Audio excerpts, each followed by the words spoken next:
Of short enterprise shows. On the mic with Mike King Biz, delivering food for thought. To find out more about the dynamic host of On the Mic with Mike, please visit his website at mikekingbiz.com. If you could just pull the mic up to your face a little bit better. Yeah, that's perfect. Thank you. Ladies and gentlemen, welcome back to On the Mic with Mike. We are the premier business radio program around. We are coming to you from ESPN Richmond. That's my home, 5 to 7 a.m. every day. The Choice, 105.3 every day from 2 to 3, as well as International Business Group Radio. We talk to the game changers out there. We talk to business owners, business people who are doing some really great things, talking about how business can help society be better. That's what we do every day. So we talked last year, we donated 19,000 minutes of free airtime to nonprofits and businesses to tell their story, because we do have a vibrant business community here in Richmond. So not too long ago, there's a big hubbub. A new taco place opened up, and I'm riding down Broad Street. The look of it is pretty cool. The glass, the window, the look of it. Welcome into the program, the owners of Cabo Fish Taco. I said, that's right. That's the name, correct? Correct. There you go. All righty. So always say this is a business show. Tell us who you are and what you do. So I am Corey Harris. I'm the owner of Cabo Fish Taco here in Richmond, and own and operate a restaurant. So now you have more than one. You have other locations in other places. Are they all taco places? Yes. So this is the 5th location in the company, and we are a franchise. But the first 2 were opened up by the company. The first one was in Charlotte, and then I helped open the second one in Blacksburg in 2005. And then from there, they opened up another one in Roanoke, and there's one other franchise in the Charlotte area. So we're the 5th in the company. The 5th in the company. So let's talk about surviving those other locations that are open, surviving the pandemic. Things got dicey, everything got slim. What you guys learned from that? And now you're going forward, now that you're open and business is good.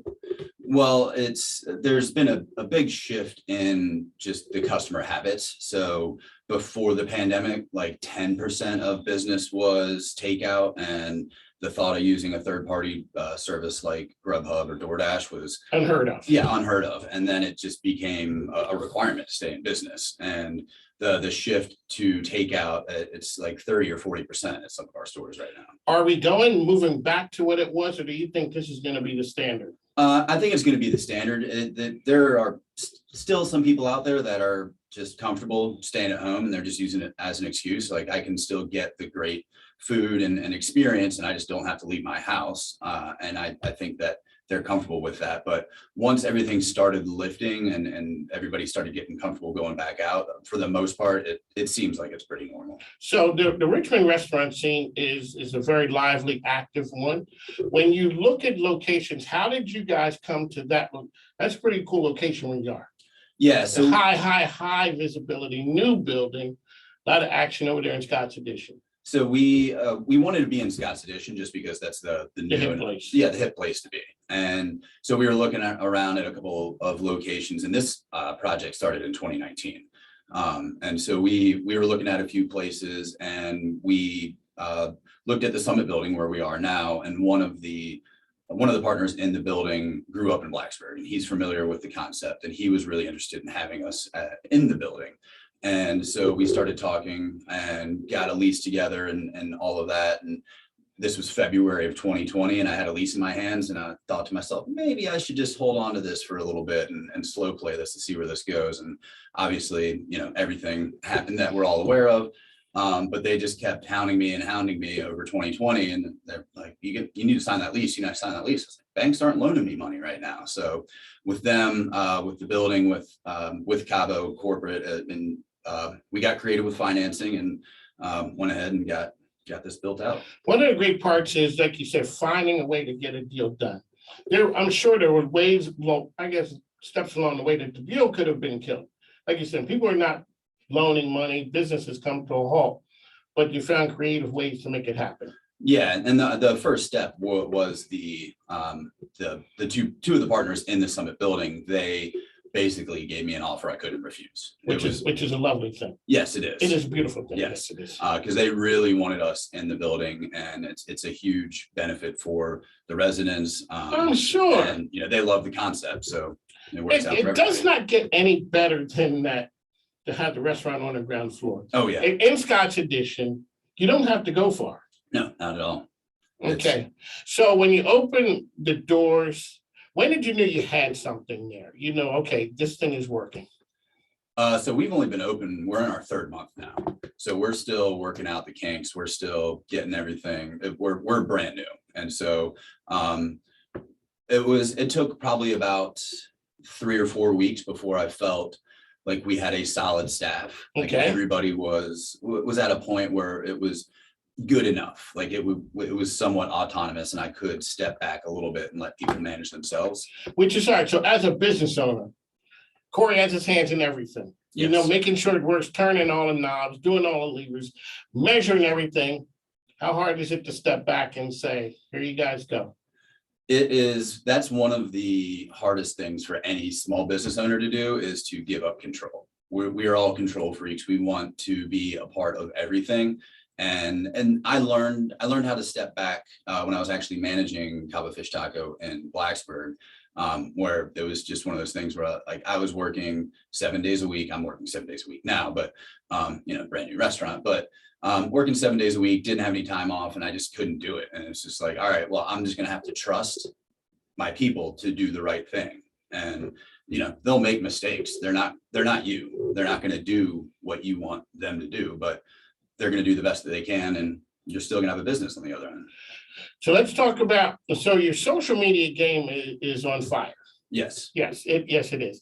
And I met your partners out at the golf tournament. Yes. A lively crew. Yes, very lively. A lively crew. Had to get there. Let's talk about, so you guys have multiple businesses. Is that the case? So yeah, so Cabo Fish Taco is separate. Separate. from those businesses, but Julie Traxler and her sister-in-law Stacy Traxler, the three of us have 2 other companies, and we focus on small business consulting, and we also have a social media customer engagement company. That's the part that I'm talking about. Okay. And so Yeah. that's the part of making good. Talk a little bit about so you guys do the small business engagement, talking to business owners about what type of services. So the business is called Certivium. I'm not going to spell it, but we like to make complicated names on the other side of the Okay. business there, but it's called Certivium, and we started off providing customer service solutions. So responding to reviews, primarily negative reviews. It's providing feedback to, or not feedback, but responding to issues with orders and things like that. But then we realized that the social media aspect of it was where people really needed the help, where they wanted the help. And after just doing a little bit of research, we realized that people are just ripping small businesses off when it comes to social media. Just like, it is insane the amount of money that people charge for the services. And so, I mean, we did a little bit of a analysis, and was like, okay, here's what we can do, and we can provide more products, more services for a lower price. And So when we talk about the restaurant businesses, it's a different animal altogether. yes. And so I tell people, I've done a lot, even from an advertising standpoint. I have partners who are in the restaurant business, and the reason I bend over backwards for them is when they give me $500, they have to sell 1 million hamburgers or chicken wings to get that money back. Yes. So that's why you don't see the standalone ones. You see the Chick-fil-A's, you see Hardee's, you see all those, but you don't see the one, because sometimes it's cost prohibitive to do the advertising aspect. So the business owner has to be creative. Yes. And you guys are creative here. Let's talk about some of the specials and things that you guys have over at Cabo. Well, so like, just to kind of go back to the whole thing with restaurants, people always see, they see a packed restaurant, and they see all of these people coming in and out and all that. And they're like, man, you must be killing it. They don't understand how razor thin our margins are. We don't. Until I started talking to restaurateurs, I'm like, you guys are crazy. Really, because butts in seats does not equate to killing it. Exactly. No. Or my friend's having a meltdown when she sees extra fries. We're like, so what is it, a couple extra fries? You guys are looking at that going, Oh, it all adds up. I mean, with labor and cost of goods, right? Like right there, every dollar that you make, you're spending 60 to 65 cents right there, just for two things, labor and cost of goods. And that doesn't, obviously there's rent, there's utilities, there's everything else that goes into it. So this right here for restaurateurs, people in business, it's passion, a love project. Yes. Yes, Yeah. and that's like I got out for a few years. And then it drew you back? Come on, Yeah, man. it's in my blood. It's in my blood. I'd sit there, so shout out to my friend Mama Michelle's Cafe, Chef Michelle Wilson. Like, you guys are crazy. It's like when you look, and I never understood that restaurants can be profitable with nobody in them.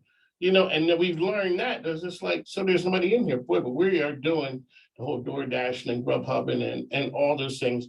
Because in the past, all we saw was packed restaurant, doing great. Nobody in there, I need to keep moving. Exactly.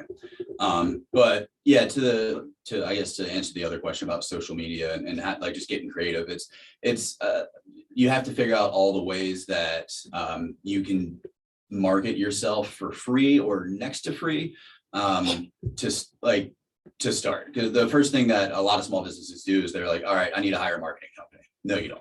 Like I luckily own a Marketing company. Yeah.